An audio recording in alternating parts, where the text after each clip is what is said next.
If you've ever cared for someone you love, or if you know someone who's cared for someone you love, you know the toll it can take physically, mentally, emotionally, and spiritually. Welcome to Hospice Redefined. This is the podcast where we uncover the true purpose of hospice care and empower caregivers, families, and healthcare professionals with practical tools, compassionate support, and valuable insights. Let's face it, hospice is often misunderstood. It's viewed as an ending or a sign of giving up. But in reality, hospice is about life, living with dignity, comfort, and meaningful connection during one of life's most profound transitions. I'm your host, Rachel Carta, a registered nurse with experience in hospice care, alongside of an incredible team of hospice professionals. We're here to shift the narrative and provide support to the caregivers who are really in the trenches. Whether you're one of those caregivers, a healthcare professional, or someone curious, or even if you're uncertain about hospice, this is the podcast for you. Let's redefine hospice care together, one conversation at a time.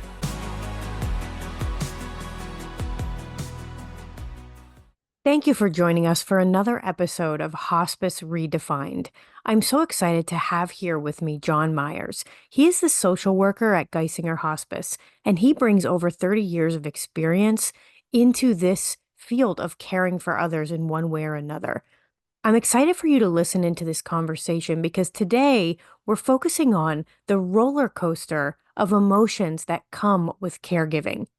Caregiving is hard on such a deep level, and you'll hear us talk about that. And I welcome you to find yourself in this episode, or maybe think about someone you love or know who's caregiving for someone. It's something that you can't fully understand unless you've been in that role, because it is draining, and you'll hear me say this in the episode, on an emotional, spiritual, physical, mental level. Every part of you is tested at a way that is hard to describe. And so even if you're not caregiving for someone right now, I really welcome you to listen in, because this likely will be something that affects you at some time in your life. And it's very important to understand how hard this really is and some tips of what to do about it. Thank you so much for being here. Let's dive into the conversation. If you've ever cared for someone you love, or if you know someone who's cared for someone you love, you know the toll it can take physically, mentally, emotionally, and spiritually. And you know that one of the most important things you need during this time is support. But there's also so many aspects of this time of life that are complicated, and complicated for many reasons. So, John, welcome to the show. I'm so glad to have you here. Thank you, Rachel. I appreciate you having me. One of the things I like to talk about right off the bat is everybody is accustomed to being a caregiver in some capacity. I always like to refer to a famous quote. It goes, "There are four kinds of people in the world: those who have been caregivers, those who are currently caregivers, those who will be caregivers, and those who will need a caregiver." So it's something that literally everybody can relate to. And that's why I think it's such a very prevalent topic that needs to be discussed. So, what I heard you say when you shared that quote with us is that there are only four kinds of people. We always think that there's many kinds. But in this case, through this lens, we're looking at four types of people. Let's go over those right now. It's those who have been caregivers at one point in their life, those who are currently a caregiver, those who will be a caregiver at some point in their life, and those who will need a caregiver. And as I hear that quote, it also makes me realize that many of us are going to fit in all four of those categories. And many of us would benefit from understanding what it feels like to be in all different levels. I think you can find yourself in this. And I also welcome you to share this episode with anyone who is a caregiver currently, or knows someone who is, or someone who is considering it but is nervous about what it might mean. There must be a component of grief when it comes to caregiving for someone at the end of life, right? It can't just be about the daily activities of what you have to do, because there is that, right? There's the tasks that you have to give, the medications to give, the activities of daily living that you have to help with. All of that is a lot. But now it feels even harder because there is this giant level of grief. Can you tell us what grief has to do with caregiving? I think grief plays a very big role in all this. I don't think people understand exactly how big a role that grief plays. Your loved one who, let's say, you've been with for however long, years, and now all of a sudden situation's different. You've lost a part of your loved one. You have experienced loss.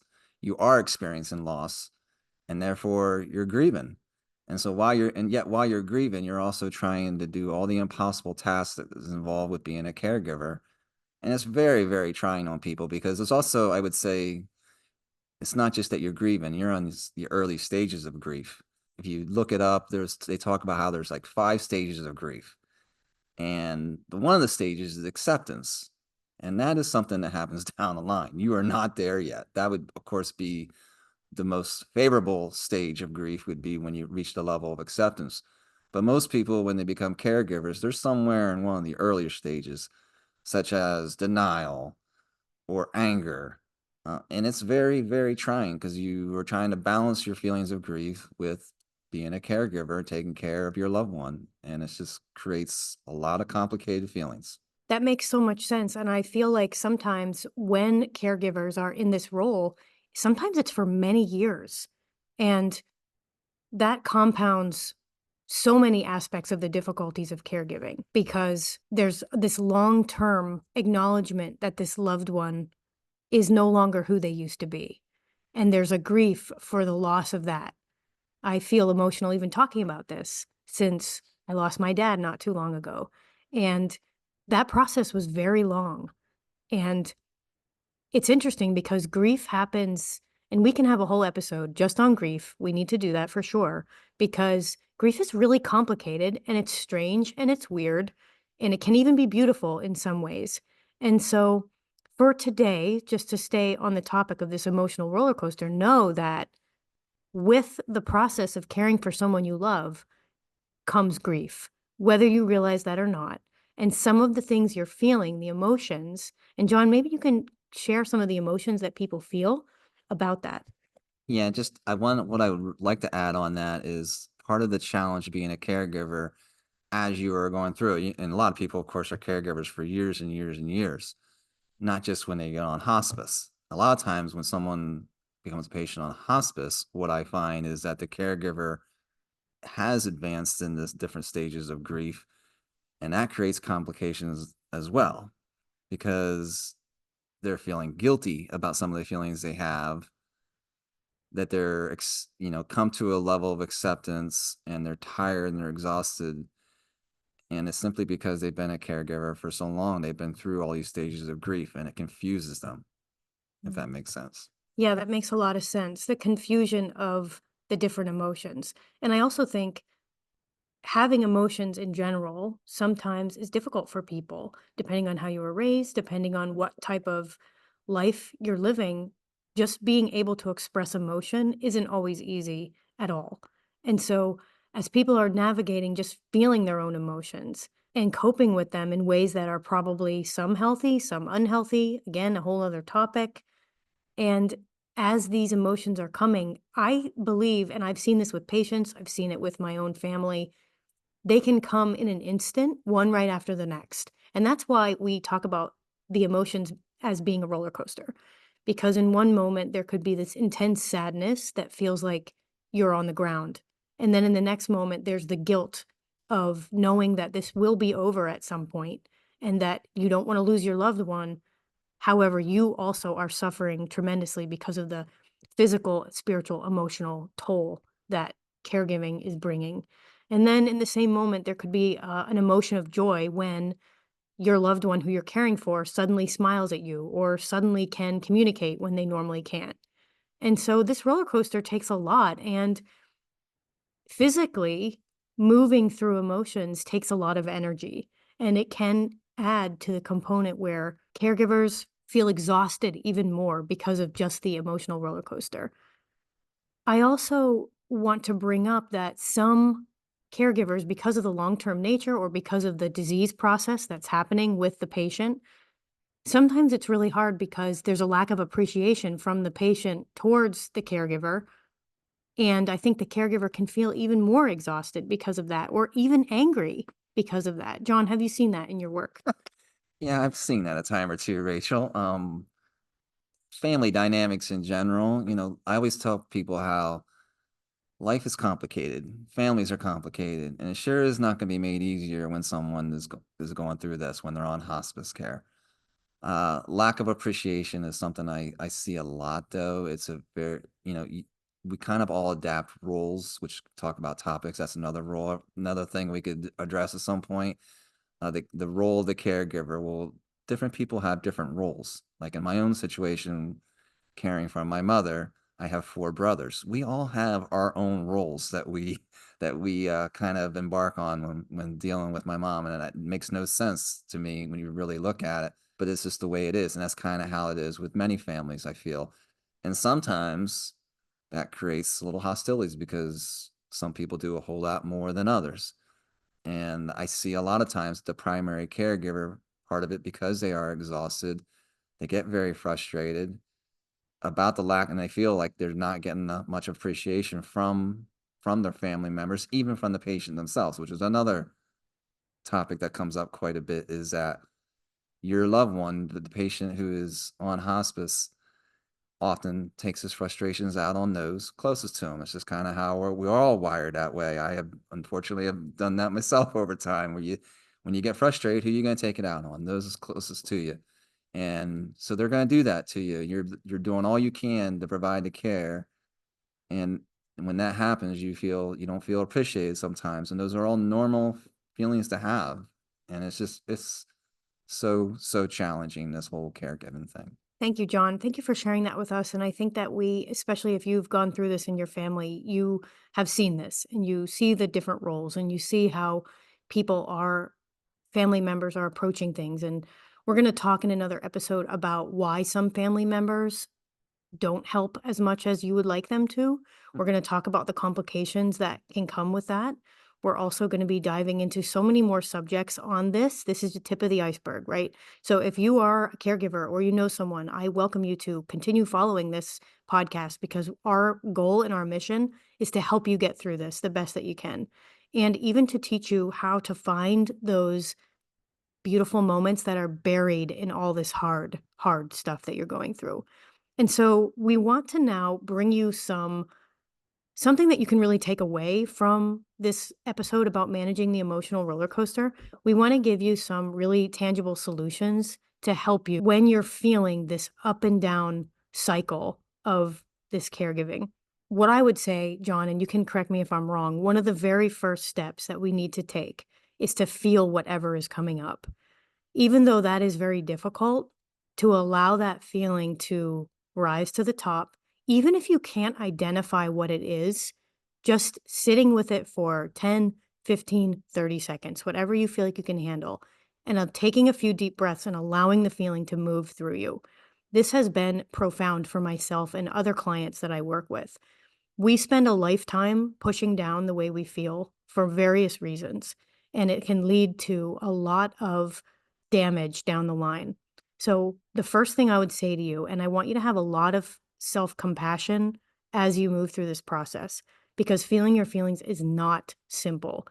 So, for now, instead of trying to dissect everything that you're feeling, just allow it to come up, bubble over. If you need to walk away for a minute, you can excuse yourself to the restroom and maybe just allow yourself to feel whatever's there.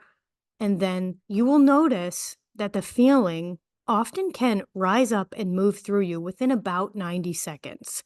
And so there's some research and science behind that. It's not always a hard and fast rule. But, John, would you agree with this concept of feeling your feelings maybe being one of the first things to help this roller coaster feel less overwhelming?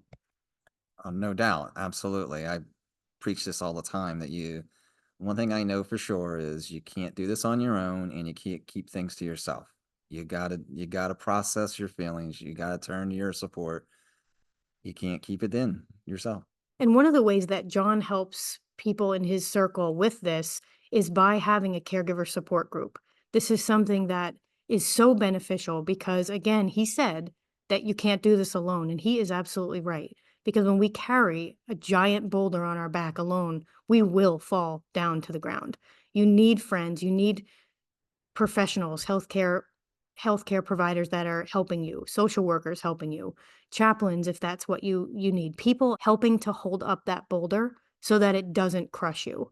So in this caregiving support group, I imagine feelings is a topic. Is that correct? That is definitely correct. That is, I encourage everybody to come to the group. Everybody, they share the same things. This some of all the things that we're going to try to address on these various podcasts.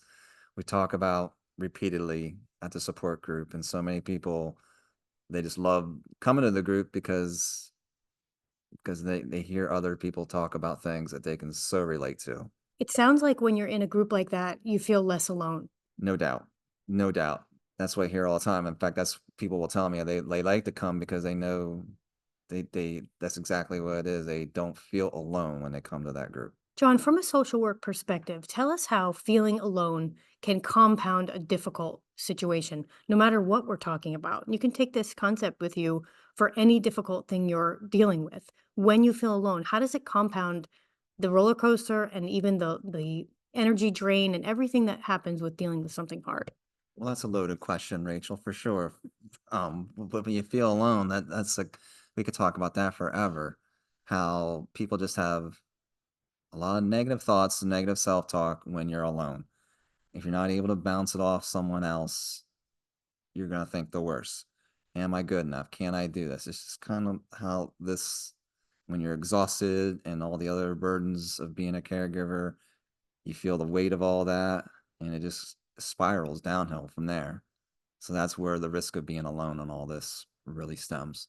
Thank you for sharing that. And I hope that you also feel, as you're listening to us, that even though we might be somewhere else in the world, that you're not alone right now in this moment because you have us with you, hearing your struggle and wanting to help you through it. We are going to be providing you with some support materials and a way for you to reach out with questions, with comments that you have about these topics. So I want you to check out the show notes, which are located below this podcast, so that you can find out how to reach us.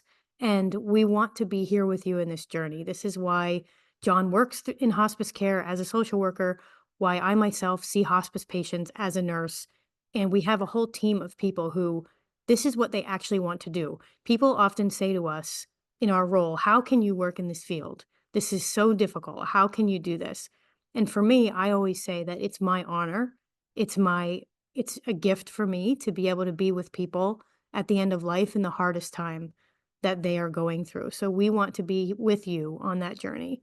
Is there any other we talked about feeling your feelings, John. What else do you think would be helpful for people in managing the emotional roller coaster? Well, as I kind of think I've touched on a little bit, I that's not just feeling your feelings, but using your support, which I touched on before a little bit, and that includes us. That's the role that we play. Is don't ever try to go about this alone. You whether it's grief, whether it's feeling overwhelmed, being a caregiver, pretty much anything in life, doing it on your own is just not feasible. It's just not the way to go. And that's kind of why you touched on it about why we do this. I get that question all the time. I'm honored as well to do it. I want to be a part of this journey for people. I always talk about how don't you get I'll get the question, don't you get real close to people sometimes and it's hard? I'm like, yeah, it's very hard.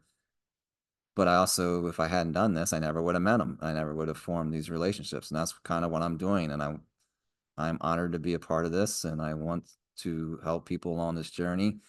And for some people who don't have a lot of support, that's the role that we can play. But if you have support or don't use support, you cannot do this alone. I also just want to say for some people with this idea of support, it's such a great idea. We also see people that are stubborn in terms of asking for help. And this can be its own episode again. I know I keep saying that, but this is such a big topic. So without going into details about that now, we are going to create an episode about that because you or someone you love, could feel like asking for help means that you're not good enough or means that you can't do it, means that bringing up all kinds of negative things from your past.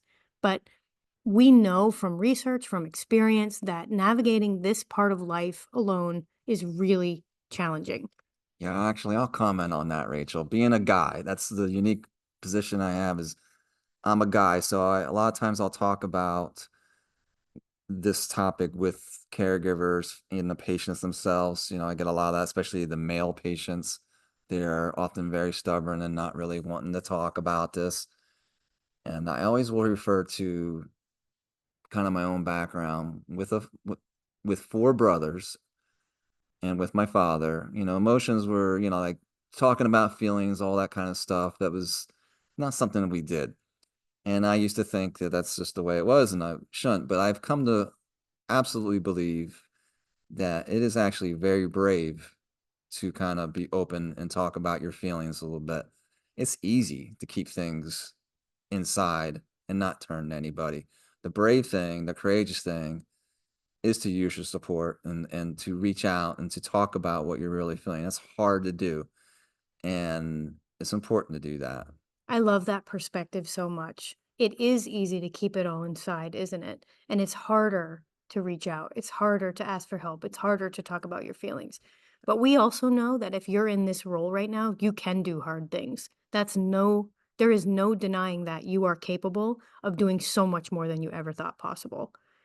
I want to add one thing that I'm going to expand upon. I think in next week's episode, I'm going to come to you from a holistic perspective about this emotional roller coaster because there are also physiological components to dealing with this roller coaster, meaning getting appropriate nutrition, getting enough water, getting enough sleep. And I know those things can really take a hit when you are caregiving for someone 24/7 or even when you're doing it part time. So in the next episode, I'm going to go into detail from a functional nutrition perspective. What are the ways that you can have better nutrition, better sleep, better hydration so that your body can handle the job that you're doing? That your emotions, you may not realize that your emotional life is very much tied to your health. All of us listening right now probably know what it feels like when you don't get enough sleep. For me, I feel like I'm going to cry at the drop of a hat when I don't get enough sleep. Some people experience anger. John, what do you experience when you don't get enough sleep emotionally? All the things you just mentioned, I know if I don't get enough sleep, I think the biggest thing for me is just I just feel like I can't do a darn thing, Mm, and just lack of a clear mind, I guess, is mm. my number one thing when I don't get any sleep.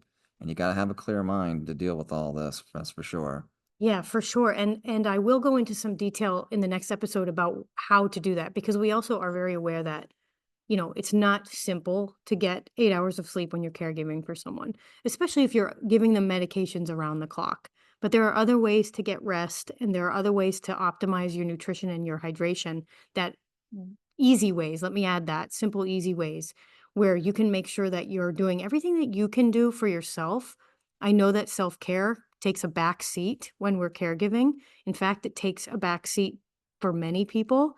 And it just compounds the difficulty of everything. So we've all heard the phrase when you're on an airplane and the oxygen masks come down, you put yours on first so that you can help the person sitting next to you. And this is vital for this time of life to put your oxygen mask on first in the simplest, easiest way possible, not overcomplicating things and keeping it as sustainable as possible. And I will share that with you from my holistic perspective in the next episode.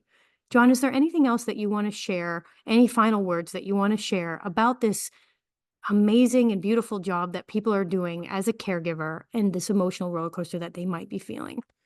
Feel like we've touched on quite a bit, Rachel, but I would just leave everybody with a couple of the points we stressed. One being not to do this on your own. You need your support system. And kind of what you're just now touching on. I know it's very cliche, but rule number one of caregiving is you have to take care of yourself first. Thank you so much. And thank you for being here with us, John. And I just want to remind everyone that there will be resources in the show notes, and in the episodes to follow, we're going to be giving you ways of reaching out, ways of staying connected, ways of letting us be honored to share in this journey with you. We don't want you to be alone. And again, even if just hearing our voices across the airwaves is making you feel less alone, we have achieved our goal. So thank you so much for being here today, and we will see you on the next episode. Thank you for joining us for another episode of Hospice Redefined.